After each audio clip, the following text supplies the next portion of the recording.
Bonjour et bienvenue dans cette nouvelle vidéo très particulière puisque c'est une vidéo débrief avec plusieurs invités. Nous avons Zoltanus, Zoltanus nous Z. avons Zoltanus Z, nous avons Meriginus et nous avons Fintolkus et dans quelques instants nous aurons Dirty Thomus qui va venir nous rejoindre pour débriefer du blockbuster, du film de Ridley Scott Gladiator 2 que nous avons tous vu. Nous avons tous des avis plus ou moins différents et nous allons débriefer de tout ça. Voilà, c'est un film qui divise, on peut commencer comme ça. J'ai l'impression que c'est quand même un film qui divise pas mal. Il y a des gens qui adorent le film, il y a des gens qui ont trouvé ça naze, qui sont très déçus. Donc quelque part, j'ai envie de dire que Gladiator 2, à mon avis, la vérité est un petit peu au milieu. C'est un film assez moyen finalement. Pourquoi la vérité alors? Je savais que t'allais trigger. Je savais que t'allais trigger direct.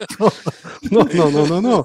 À ce moment-là, je veux dire, je veux dire, la théorie de la majorité n'a jamais été forcément Mais où se situe la majorité? détentrice de la vérité. Hein, de la vérité. Tu as tout à fait raison. C'était une boutade pour un petit peu t'exciter.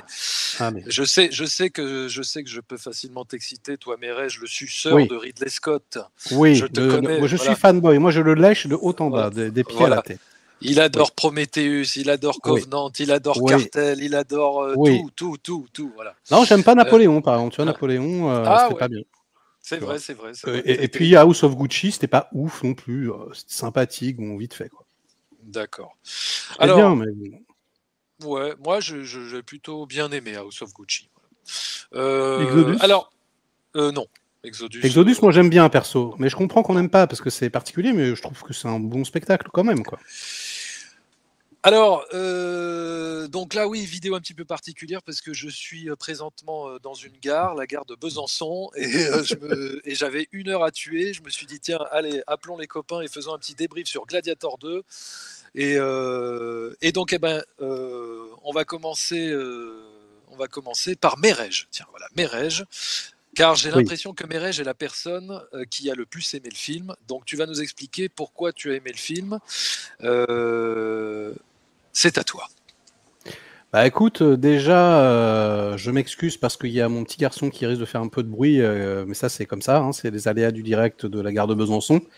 Écoute, moi je me pose dans la salle, Gladiator 2 commence, et j'avais vraiment beaucoup d'appréhension tout de même, hein, parce que je me disais, bon, est-ce que ça va être magique, est-ce que ça va m'emporter, voilà, est-ce que le spectacle sera à la hauteur de mes attentes, tout ça, parce que j'avais beaucoup d'attentes, étant donné que j'aime énormément les péplums et qu'il n'y en a jamais. Donc voilà, ça me faisait vraiment plaisir et j'aime énormément Gladiator. Et la première question que je me posais, vraiment, le premier truc qui me faisait peur, c'est Paul Mescal. Je me disais, mais putain, ce mec-là, il est très bon, on l'a vu, d'ailleurs, on était ensemble, hein, voilà. Il joue très très bien la comédie, mais c'est plus un acteur, on va dire, de théâtre, entre guillemets. Enfin, tu vois, je sais pas comment expliquer. J'essaierai de m'expliquer un petit peu plus. C'est moins, en tout cas, c'est moins un acteur hollywoodien. C'est plus un acteur, je trouve, de film indépendant, quoi. Instinctif. Non, mais je parle de la façon qu'il a de jouer. C'est plus un acteur instinctif, mais tu as raison, hein, c'est aussi un acteur de film indépendant. Mais c'est plus un acteur instinctif qu'un poseur hollywoodien, tu vois. Et Russell Crowe, tu vois, même si je l'aime beaucoup, il a un côté poseur, tu vois, il a un côté comme ça, tu sais. Bah oui, il a un côté et j'ai envie de te dire, il a un côté charismatique que n'a pas Paul Mescal. Mais tu sais, le côté un peu Bruce Willis, tu vois, le côté quand il est à genoux, qui met la main comme ça. Oh. Ouais, bah, mais ça marche. Hein. Moi, Russell, ça marche. Attends. Je dis pas que ça marche pas. Il est charmé, Russell Crowe, je l'adore. Je dis pas que ça marche pas. Je dis juste que c'est deux races complètement différentes de comédiens. Tu vois, vraiment, ils ont rien à voir du tout. Alors, je t'interromps 2 secondes parce que je vais faire rentrer dans la room Mr. Dirty Thomus. Yeah, comment ça va? Comment allez-vous? Bon, normalement, ça va être bon là. Oui, c'est bon. On parle de Paul Mescal, Dirty. Alors, voilà, j'ai présenté la situation, j'ai dit que le film divisait, et parmi nous 4, je pense que Mérège est celui qui a le plus aimé, et on était sur la prestation de Paul Mescal, et Mérège nous disait que Paul Mescal, c'était plus un acteur comment tu disais, instinctif plutôt qu'un acteur hollywoodien traditionnel à la Russell Crowe qui va composer un petit peu artificiellement les choses. C'est-à-dire que c'est un peu, tu sais, c'est des pauses, quoi. Je sais pas comment dire. Mais ça c'est la mise en scène, mec. Non, c'est la façon de jouer aussi.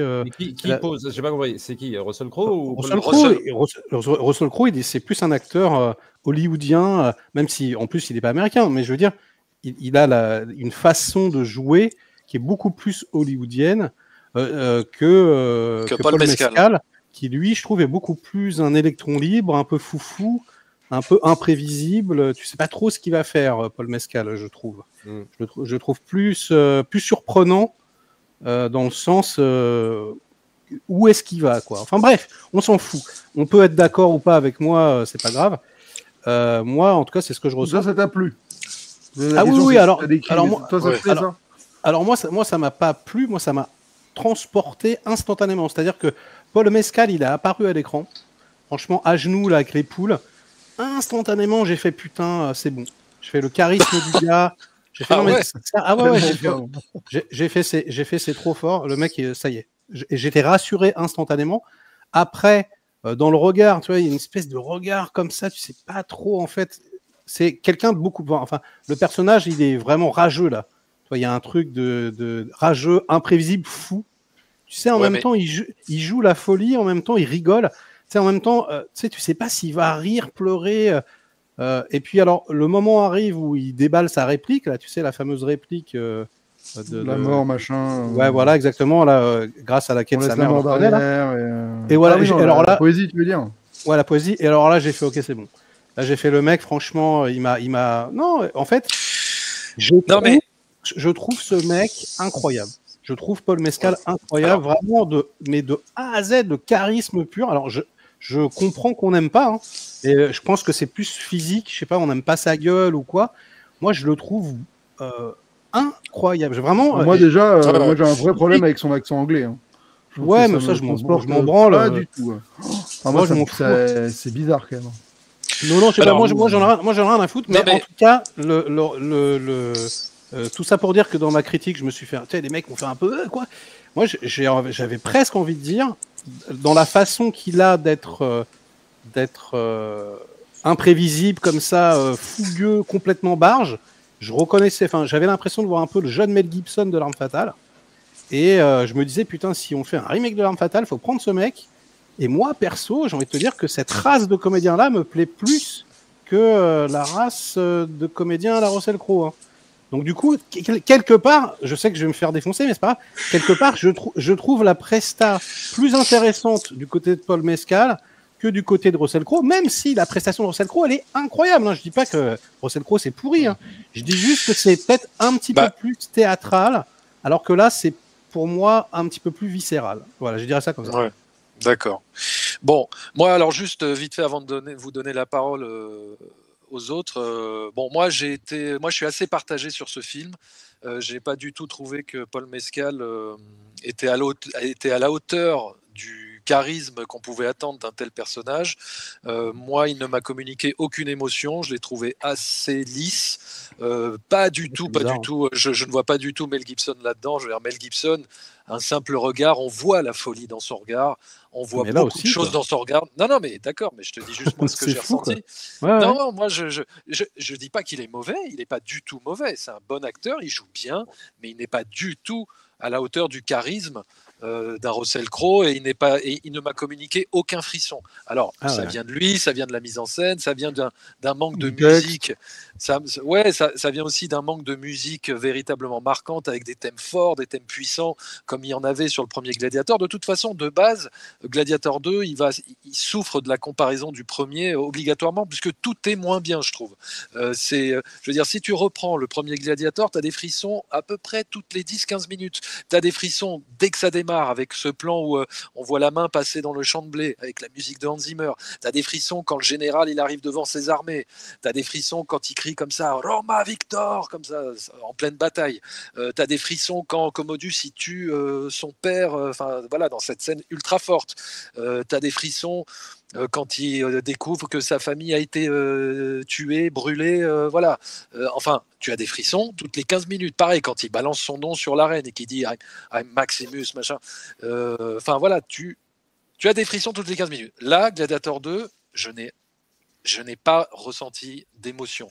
C'était un très beau spectacle qui rejouait un peu la partition du premier film, surtout dans la première partie, qui est plus ou moins la même chose. Il perd sa femme et il n'est pas content, il veut se venger. Sauf que là, on va dire que la différence, enfin le point un peu négatif de ce Gladiator 2, c'est son manque de puissance émotionnelle de par la limpidité du récit et de par c'est-à-dire que Gladiator 1, il y a une puissance émotionnelle parce qu'il y a ce sentiment de vengeance qui est clairement établi avec un antagoniste qui est responsable de la mort de la famille de Maximus. Et donc, il y a ce sentiment de vengeance. Non, pas vraiment, puisque la femme de Lucius se fait tuer par un soldat lambda de l'armée romaine. Non, mais donc, pour lui, il veut. Non, mais ce que je veux dire, c'est que Lucius en veut à Rome dans son intégralité, dans ce qu'elle représente. Mais alors que il en veut à Pénois, il en veut à Pedro Pascal aussi, vraiment. Oui, il le dit plusieurs fois. Il veut se le faire. Il veut la tête. Il veut la tête. Pedro Pascal, il est pas antagonisant. Enfin, dans le film, tu l'abordes pas comme quelqu'un. Non, mais ça, évidemment, mais c'est ça qui est bien. Je veux dire, en tout cas, le personnage de Paul Mescal, il veut vraiment se faire la tête du général. C'est dit. Oui, d'accord. Oui, d'accord, il peut le dire, mais c'est pas incarné émotionnellement par quelque chose de fort. Je veux dire, quand tu vois Commode tuer son père et faire ce qu'il fait par la suite, comment te dire, il y a l'injustice, quoi. Oui, il y a une forme d'injustice, et puis surtout, tu ressens tout, tu es avec lui, tu es avec le héros, tu as envie qu'il accomplisse cette vengeance, il y a un objectif clair, un enjeu fort. Bon, et c'est ce qui manque, je trouve, cruellement à Gladiator 2, qui met du temps à mettre en place son véritable méchant, même si, oui, ça crée une surprise avec Denzel Washington. Alors oui, pardon, j'ai oublié complètement de préciser, mais on va spoiler à mort tout le film. Donc ceux qui ne l'ont pas vu, voilà, vous savez ce qu'il vous reste à faire. Donc voilà, c'était juste ma petite parenthèse. Tom. Oui. Toi, qu'est-ce que tu as pensé de ce film, de Paul Mescal, de la prestation, de la mise en scène? Est-ce que tu as été déçu de ce film? Non, en fait, moi, j'ai pas été déçu parce que. Comment dire, moi, je trouve le projet de base, quand tu annonces ça, déjà, pour moi, c'est forcément bancal parce que c'est comme si tu m'annonçais un Braveheart numéro 2 pour moi. C'est-à-dire qu'en gros, et quand on parlait de Paul Mescal, en gros, voilà, le héros meurt à la fin dans le premier et que c'est comme si tu me remplaçais Mel Gibson par Paul Mescal ou par je ne sais qui. Et en fait, c'est un projet forcément où, oui, bon, il y a la comparaison avec le premier, mais que tu ne peux pas faire un récit. Enfin, pour moi, tu ne peux pas faire un récit aussi fort parce que tout a été dit dans le premier. Tu as un arc, t'as tout un arc, le début, milieu, fin avec la mort du gars à la fin. Et je vois pas ce qu'il y a à raconter de plus. C'est une suite, c'est un prolongement pour moi artificiel, Gladiator 2. C'est-à-dire que si tu l'enlèves du premier, c'est un péplum quand même bien foutu parce que bon, Ridley Scott à 86 ans, il met quand même encore à l'amende pas mal de réal, je trouve, en termes de production design. Mais mis à part les singes transgéniques. Bon, voilà, mis à part les singes chelous et bon, quelques trucs un peu chelous et des CGI un peu ratés. Mais, le sang, là aussi, quand il égorge l'empereur. Là. Voilà, alors il y a ça, il y a pas mal de trucs. Mais disons que ça respecte quand même pas mal la matrice du 1 dans le sens où il y a du sang, c'est quand même brutal, c'est massif, c'est viril. Ça, c'est plutôt intéressant. Mais j'ai trouvé ça au final très artificiel, c'est-à-dire dans le sens où ouais, tu peux facilement t'en passer. C'est pas un projet, c'est pas indispensable. Heureusement qu'il y a le savoir-faire de Ridley Scott derrière. Mais je pense qu'il y a quand même. Et puis la présence du scénariste David Scarpa, qu'il faut en parler parce que si tu veux, bon, moi j'ai beaucoup aimé Napoléon, bizarrement. Enfin, j'ai beaucoup aimé la version longue aussi. Mais je crois que le problème de ce scénariste David Scarpa, c'est que il est plus intéressé par l'aspect politique des choses que par l'épique et l'émotion. Ouais, et l'émotion, ouais. Et ça se ressent vachement dans le Gladiator 2. Et ça se ressent beaucoup dans le Gladiator 2, c'est-à-dire qu'en fait, on a l'impression d'un scénariste qui est un peu bloqué sur des questions politiques, qui sont très intéressantes d'ailleurs, qui sont bien racontées, je trouve, mais il en oublie, si tu veux, tout le truc, toute la dimension pour laquelle on va au cinéma voir ce genre de film. Et il faut de l'éthique, il faut de la Voilà ce que tu me disais, la dimension tragique. Voilà. Et il y a quand même un moment, il y a un tiers du film où Paul Mescal est dans une cellule, il bouge pas et tout se passe sans lui, quoi. Exactement. C'est quand même, tu fais, ouais, putain, c'est. C'est un peu. Un tiers du film, carrément. Non, mais peut-être. Franchement, il y a un segment là entre l'arène aquatique et le moment où il doit affronter défendre sa mère, où il est en cellule et genre. Tu vois, il fait rien, quoi.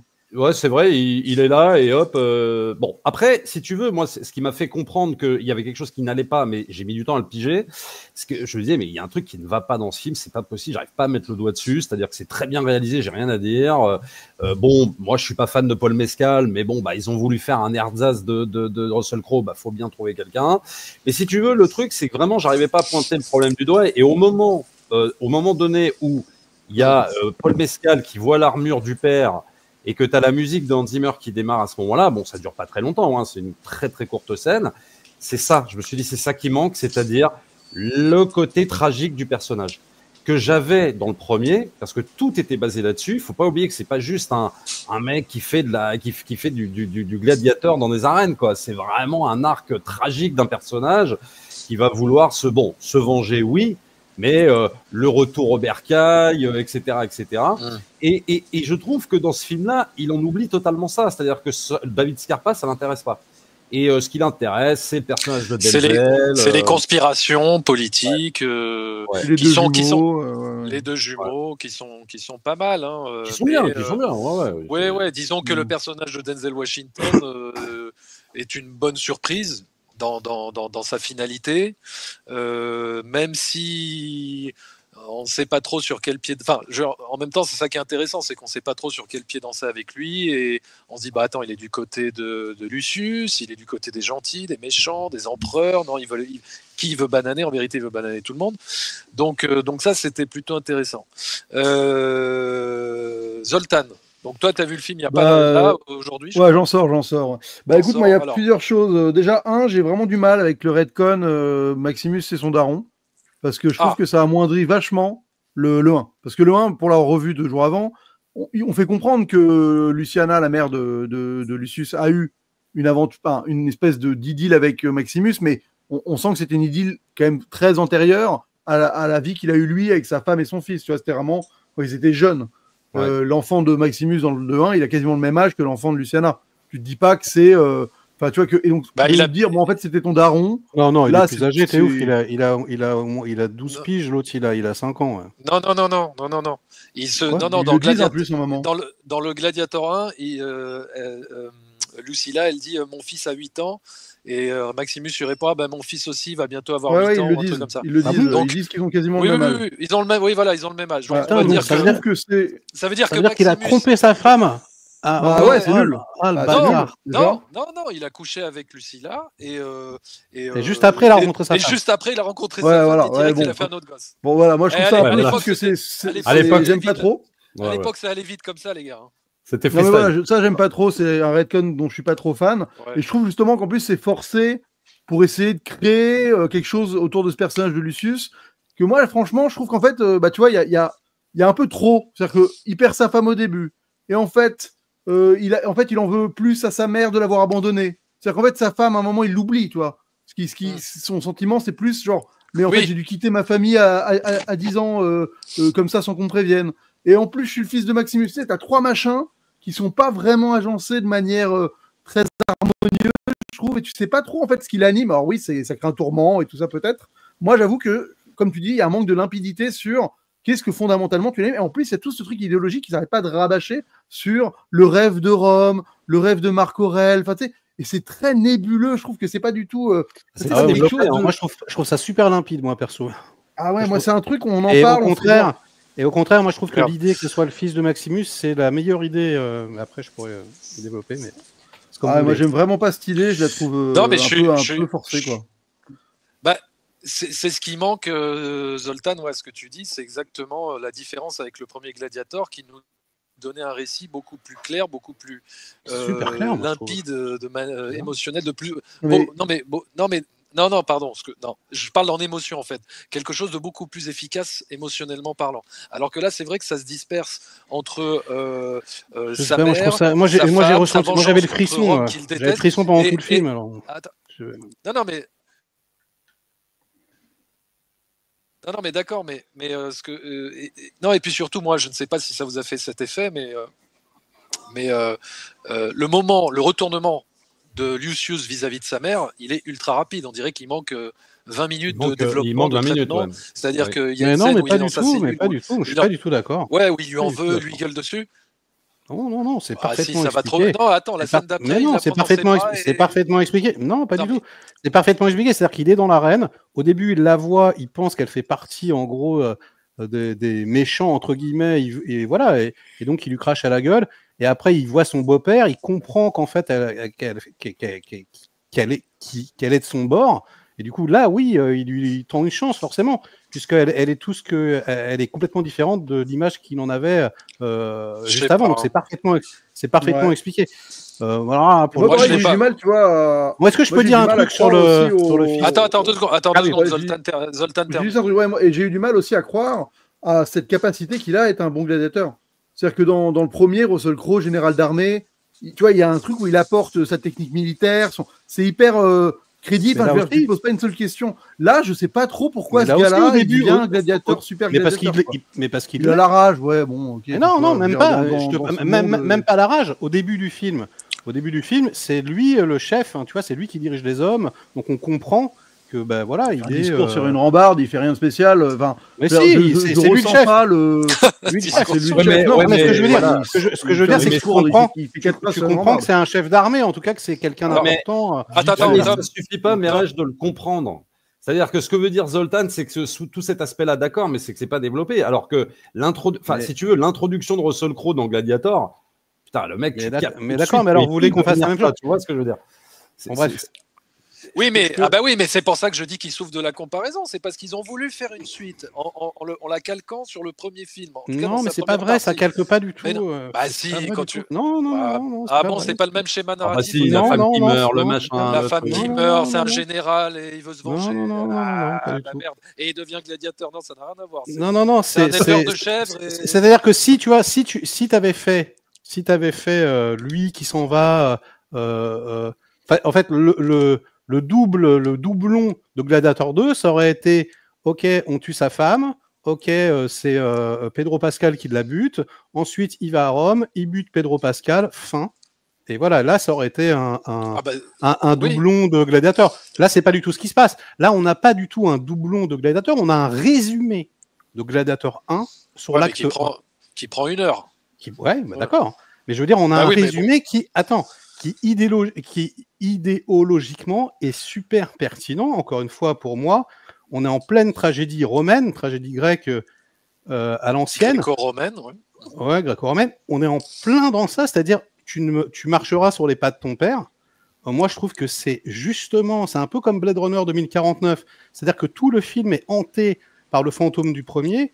Lui, il est hanté par le fantôme de son père. Même la musique, elle est hantée par les thèmes du premier.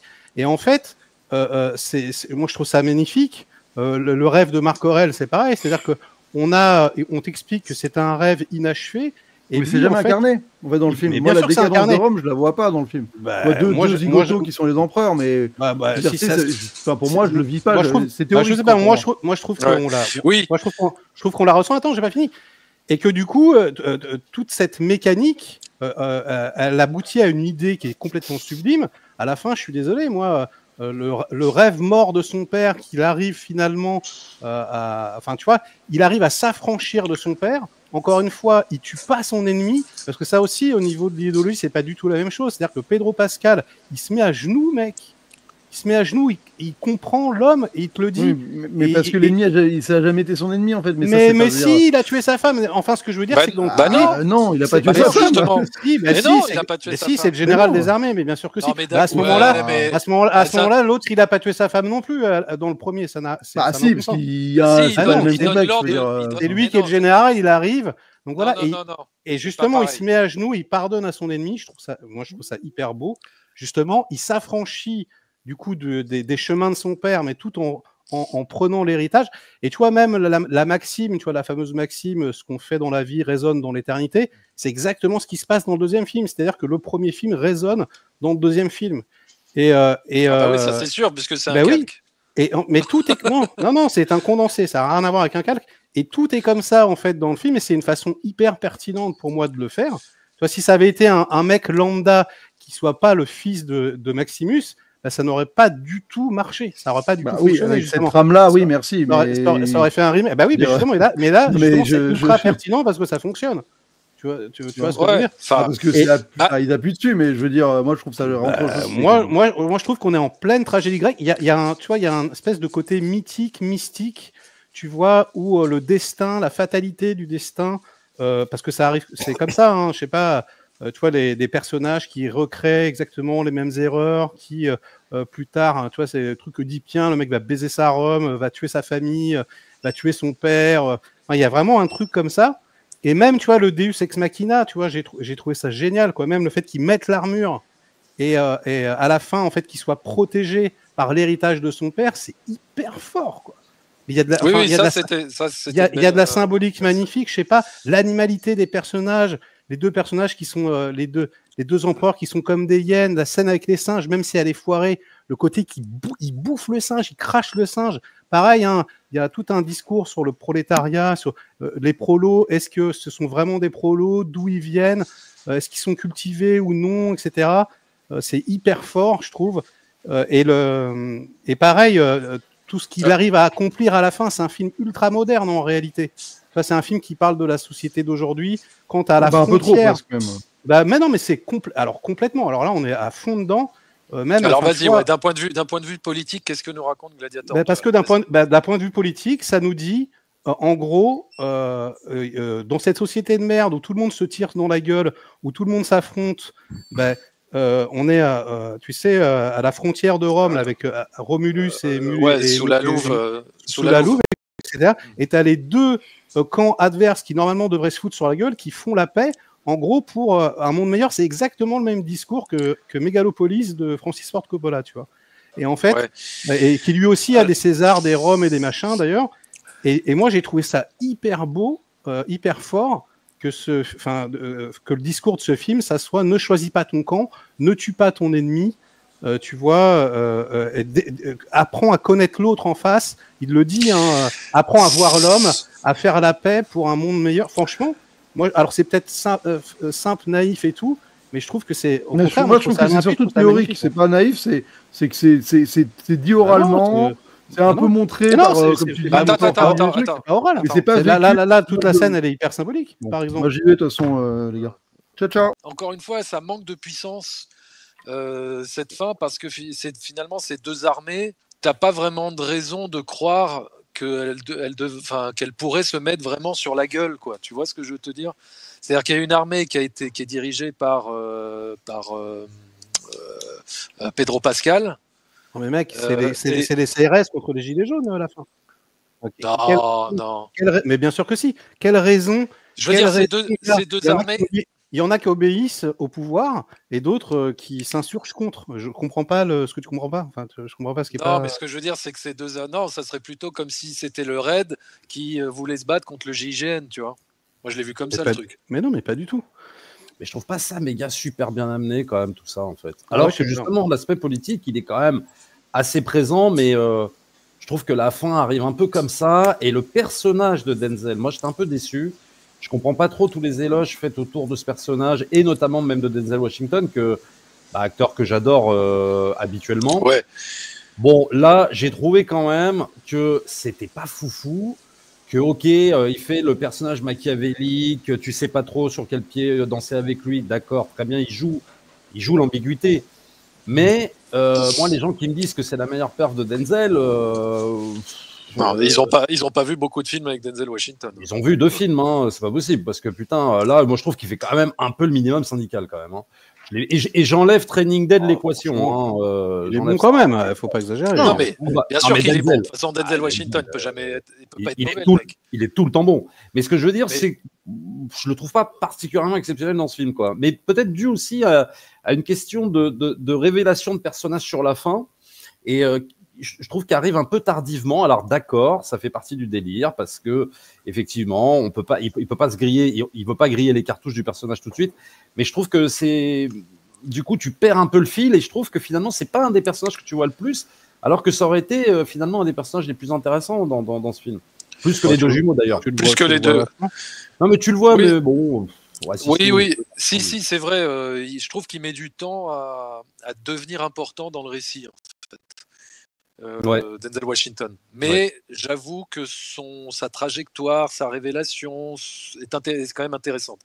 La manière, tu vois, même comment te dire, quand il explique un petit peu son plan à je sais plus qui, et qui termine par lui dire That's politics. Tu vois, ça c'est marrant. Il y a aussi une phrase que j'ai beaucoup aimée, qui est dite par je sais plus qui, mais qui vient des pensées de Marc Aurèle. Et c'est sur la vengeance, tu vois. La meilleure vengeance, c'est de ne pas reproduire, c'est de ne pas imiter ce que tu as fait. Ce qu'a fait celui qui t'a fait du mal, tu vois. Exactement, c'est le discours du film. C'est la scène finale. Tu vois, ouais. Oui, mais j'aime bien l'idée. Mais j'aurais voulu même dans le 1, il tue l'empereur. Tu vois, c'est un film qui est radicalement différent pour moi de ce point de vue-là. C'est vraiment un discours de vieux, quoi. Je te dis, c'est le même discours que Megalopolis. Mais moi, je trouve ça hyper fort, hyper beau, perso. Faites la paix, pas la guerre. Ouais.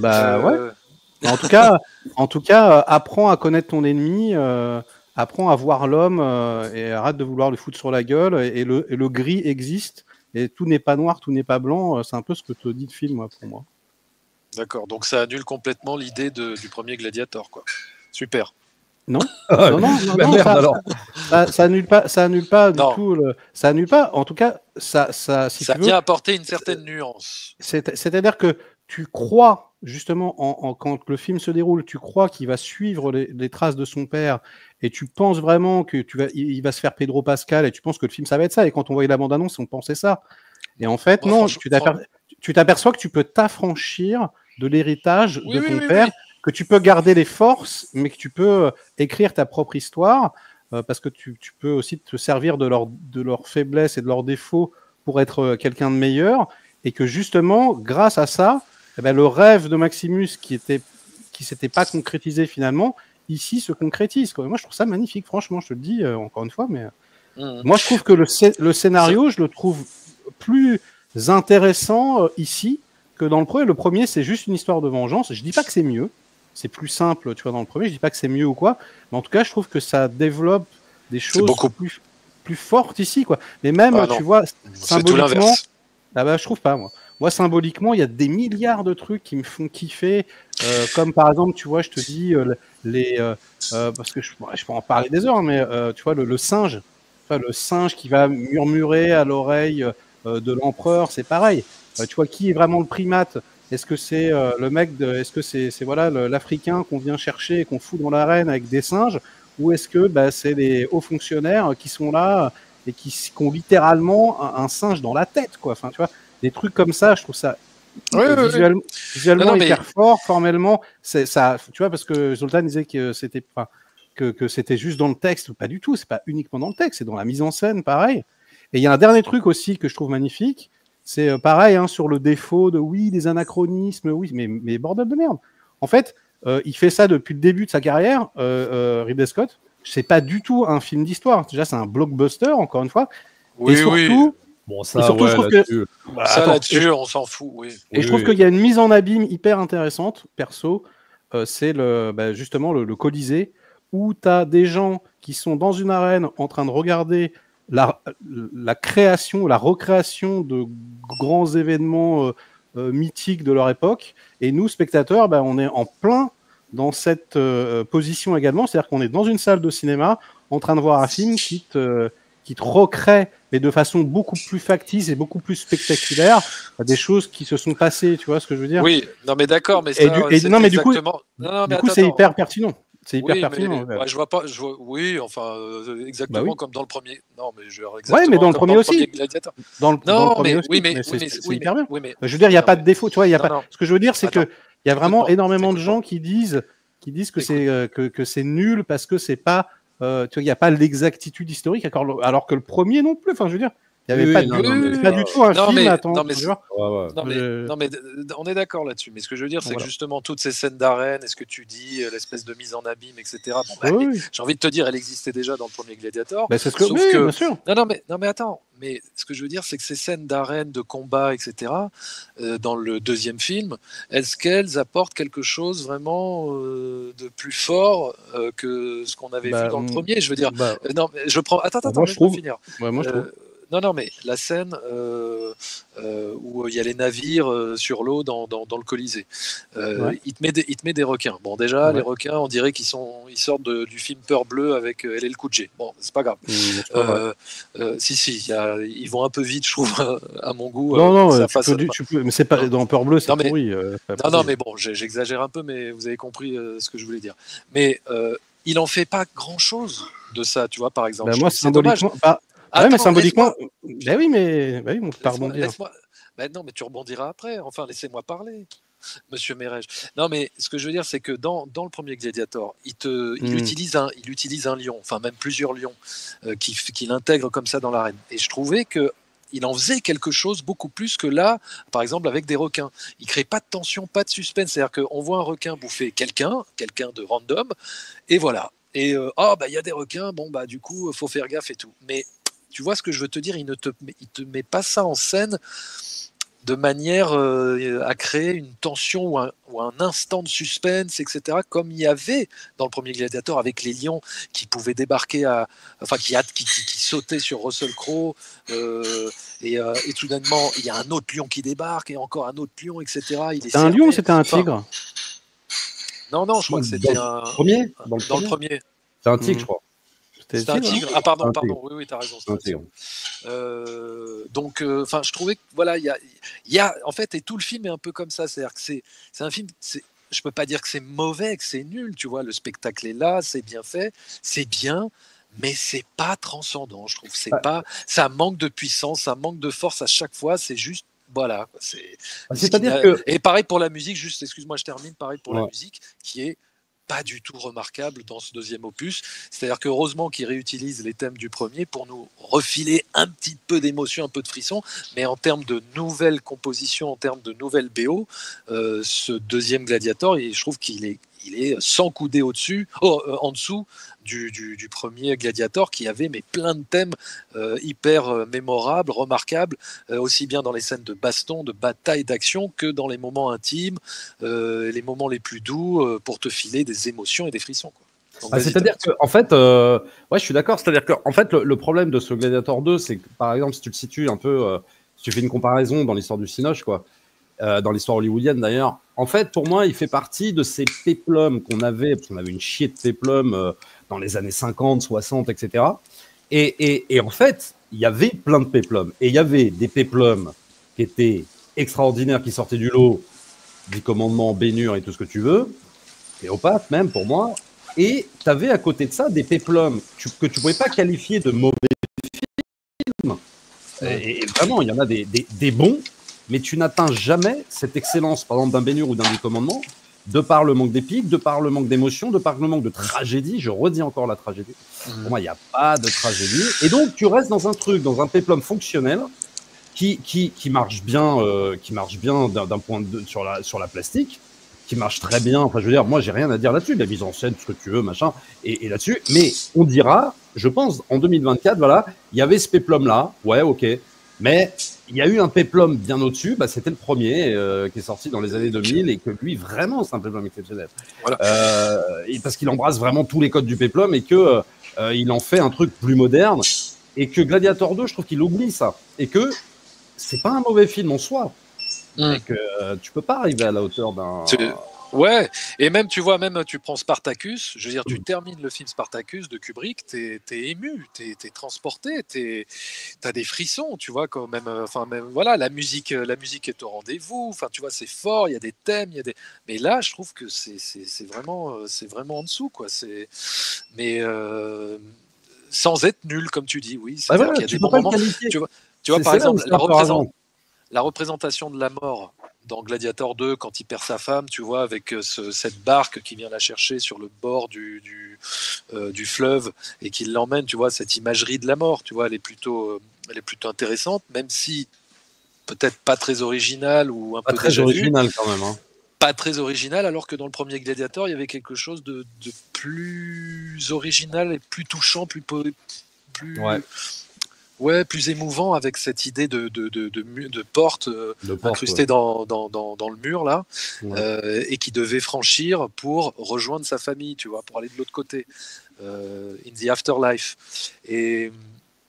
Et là, voilà, là, on va dire que visuellement c'est intéressant, c'est beau, c'est bien fait, cette espèce de noir et blanc, il y a quelque chose plastiquement qui est assez agréable, mais c'est quand même, voilà, ça fait même un peu penser au 7e saut de Bergman, avec ces personnages qui, tout encapuchonnés, qui viennent chercher la femme de Lucius. Mais ouais, j'ai trouvé ça pareil, ça aussi, bonne idée, bien, mais moins fort que le film précédent. Et tout le film, je l'ai vécu comme ça. À chaque fois, je me disais, cette baston dans l'arène, ouais, elle était cool, mais c'était moins fort, c'était moins épique, c'était moins galvanisant que le premier Gladiator.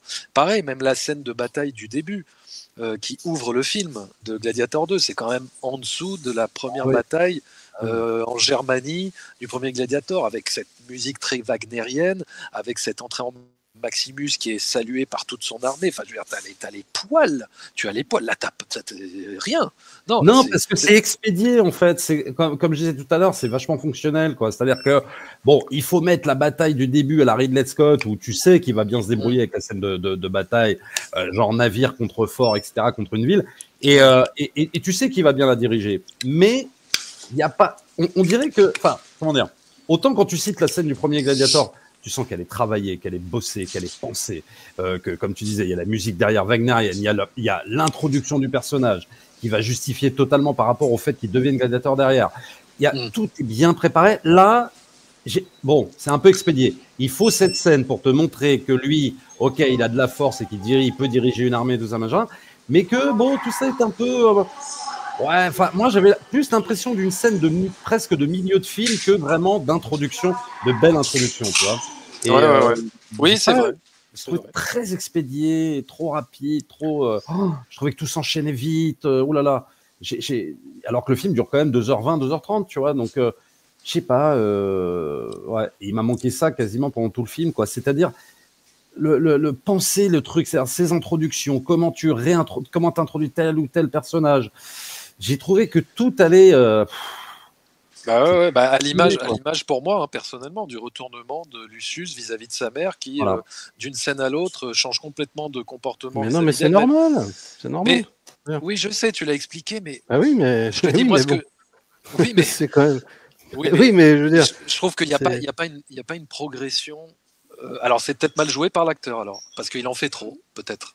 Et c'est-à-dire que il passe d'une colère, quand même d'une colère à soudainement Encore une fois. Je sais pas, je trouve que c'est très soudain. Je trouve que c'est tu vois ta mère comme un ennemi, et ensuite tu découvres que non.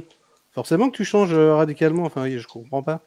Oui, mais non, mais c'est pas que ça.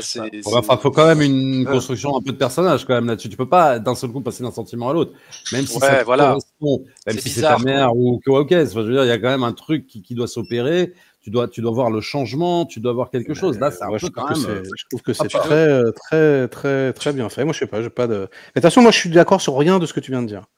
Déjà, moi, je trouve la musique magnifique. La musique de. Mec, on se rappelle d'aucun thème. Non, mais c'est pas vrai. C'est pas vrai. C'est-à-dire, moi, je t'invite à écouter la BO. J'ai écouté. La BO, c'est magnifique. Je suis désolé, la musique est magnifique. C'est même pas genre elle est, je sais pas quoi. Elle est magnifique. Arrête, c'est incomparable. Non, mais c'est incomparable. Non, mais attends, mais je vais même encore plus loin parce que moi, tu sais, je suis pas un défendeur comme toi de Gladiator. Déjà, Gladiator, je trouve qu'il y a plein d'effets qui marchent pas. Je trouve qu'il y a plein d'effets clipesques, par exemple, dans la réalisation qu'il n'y a pas du tout ici. Je trouve que la réal, là, elle est beaucoup plus académique dans le bon sens que dans le premier. Il y a plein d'effets qui marchent pas dans Gladiator, pour moi. Il y a énormément de plans où il n'y a pas le point. Par exemple, on a une méga chier, tu vois, par exemple. Oui, c'est vrai. Il y a des effets spéciaux, pareil, qui sont foirés.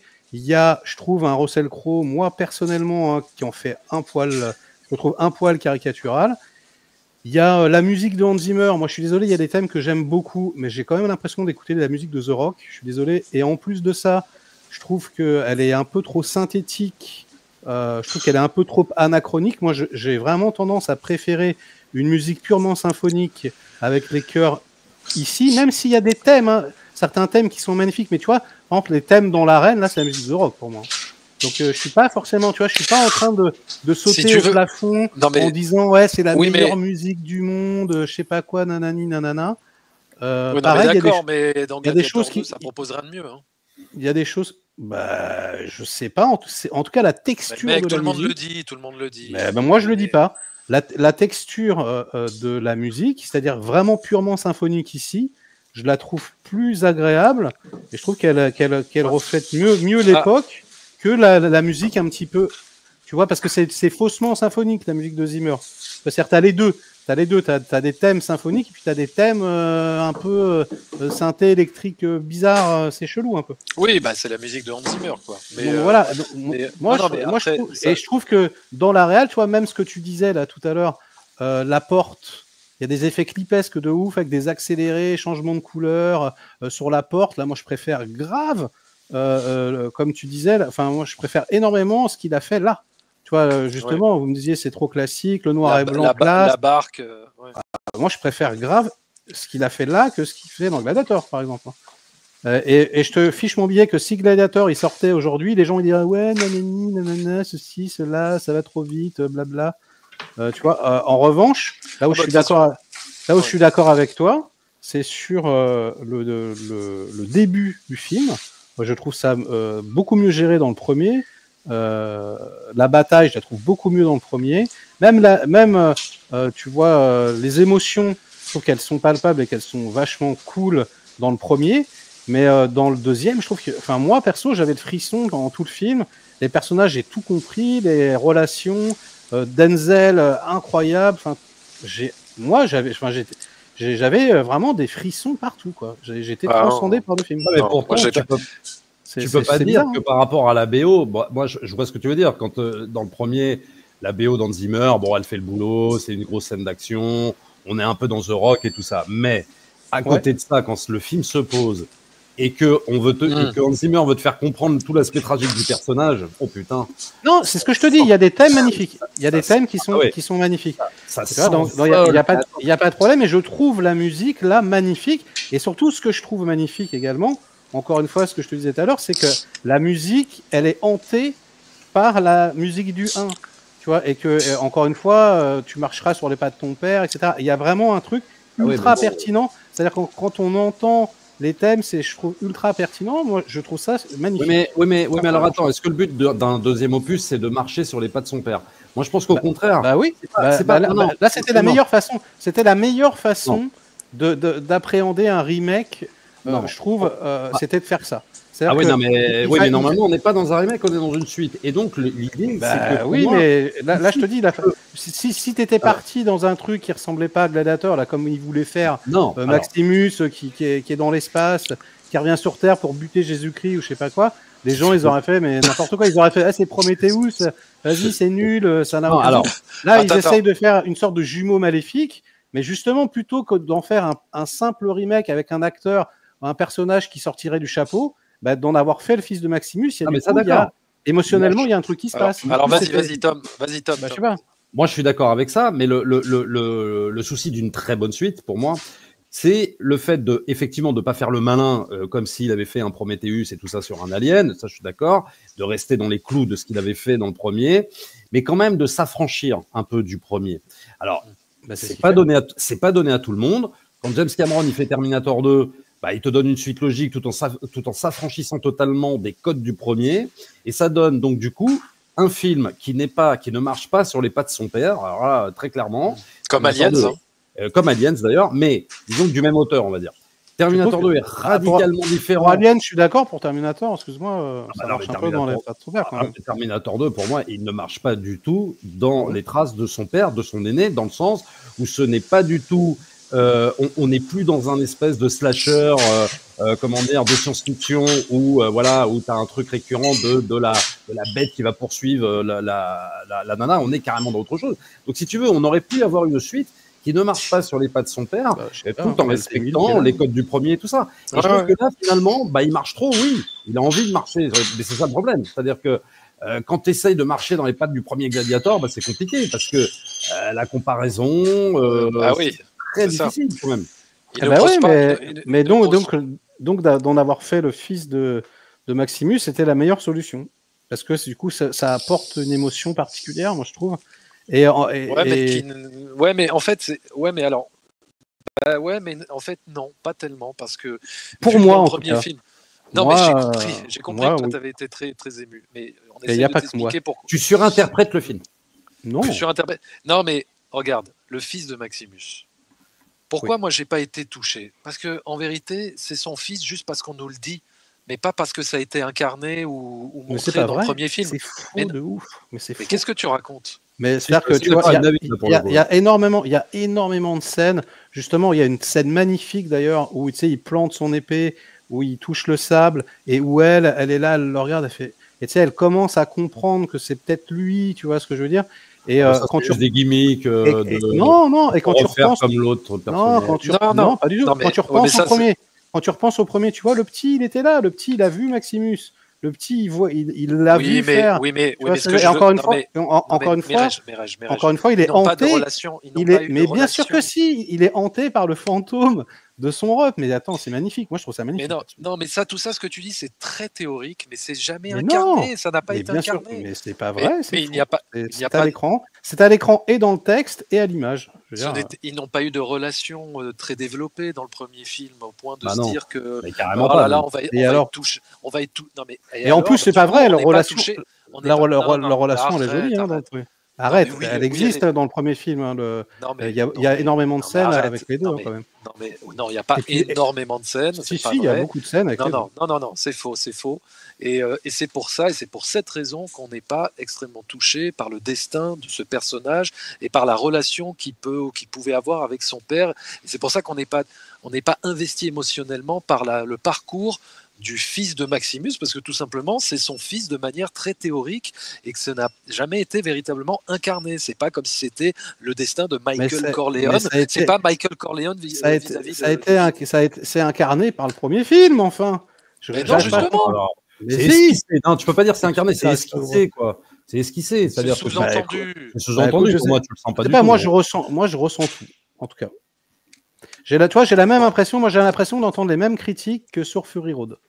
Tu vois, c'est-à-dire, c'est pas développé, il n'y a pas de scénario. Bah si. En fait, à chaque fois dans le scénario, à chaque fois qu'il y a un truc, à chaque fois qu'il y a une référence, à chaque fois qu'il y a une phrase tirée d'eux, c'est développé. C'est pas du fanservice. C'est du fanservice. Pas du tout. À chaque fois, c'est tiré, c'est développé, c'est expliqué. Je sais pas, je comprends pas. Moi, je reprends ce que tu as dit, David, sur ton exemple du Parrain 2, enfin du Parrain. Pourquoi je prends cet exemple? Parce que il s'avère que là, je sais pas si c'est des blagues ou pas, mais Ridley Scott dit de toute façon dans le 3, il est clair que ce sera donc la suite des aventures pas de Maximus, de Lucius, et qui va se retrouver comme dans le Parrain 2, là où il ne veut pas se retrouver. C'est ce qu'il a dit, d'accord? Ah ouais, d'accord. Voilà, donc imaginons que ce soit pas une blague et qu'il veut vraiment faire le Parrain, le Gladiator 3, donc ce que tu disais là à l'instant sur le Parrain, je valide totalement. C'est-à-dire qu'en gros, c'est là où est le problème. Dans le Parrain 1, on te présente donc Michael Corleone, c'est-à-dire l'important, c'est le point de vue de Marlon Brando, mais tu as après, Michael Corleone qui déboule dans l'histoire. Donc forcément, quand tu attaques le Parrain 2, si tu veux, il n'y a pas de genre, oui, je comprends pas, c'est pas incarné. Non, c'est incarné parce que justement, tu avais l'Odyssée qui commençait sur le premier. Que là, tu peux pas me sortir la même chose. C'est impossible. Là, c'est bon, comment on va faire pour donner finalement une suite comme dans le Parrain 2? Tu sais quoi, on va être le fils. Voilà. Mais ça aurait pu être le neveu, le machin. Mais oui, mais c'est développé dans le deuxième. Là, c'est développé là. C'est le deuxième film raconte ça. Oui, mais étant donné. Oui, mais je comprends pas. Je comprends pas. Mais à mon avis, c'est ce qui explique le manque criant d'émotion. Moi, je pense. Moi, pas du tout. Moi, je trouve qu'il y a énormément d'émotions. Alors, écoutez, c'est sur ce désaccord que nous nous mettrons d'accord. Et voilà. Et donc, on va terminer cette vidéo maintenant parce que moi, j'ai mon train dans 10 minutes. Et Yes. il ne faut pas que je le rate. Donc, écoutez, merci beaucoup d'avoir participé à cette vidéo, à ce débrief Gladiator 2. Je pense que ceux qui nous ont écoutés, ils ont. Mais bon, ils avaient toujours déjà- pas, et voilà. Mais Non, bon, je, toujours pense pas. je pense que ceux qui ont écouté m'enverront des tomates. Allez, envoyez-moi des tomates. Non, peut-être. mais Non, non, parce que le film il divise, donc il y a vraiment des gens qui ont adoré, et tant mieux pour eux. Et moi, j'aurais voulu. Vous pouvez m'envoyer des tomates, c'est pas Ouais. grave. En tout cas, voilà, si je devais donner une sorte de note à ce film, je mettrais 6,5, 7 sur 10. Un petit 3 sur 5, quoi. Voilà, 3,5, je sais pas encore. Ouais, voilà. Moi, je mettrais 19 sur 20 à Gladiator 1. Et je mettrais 17 sur 20 à Gladiator 2. D'accord. Bon. Très bien. All right, merci beaucoup. Merci. Et on se retrouve prochainement sur les chaînes respectives de mes amigos. Donc Dirty Tommy, allez vous abonner à sa chaîne. Merej, allez sur sa chaîne, vous abonner également. Et à très bientôt pour de nouvelles aventures. Au revoir. Salut. Au Mort revoir. et honneur.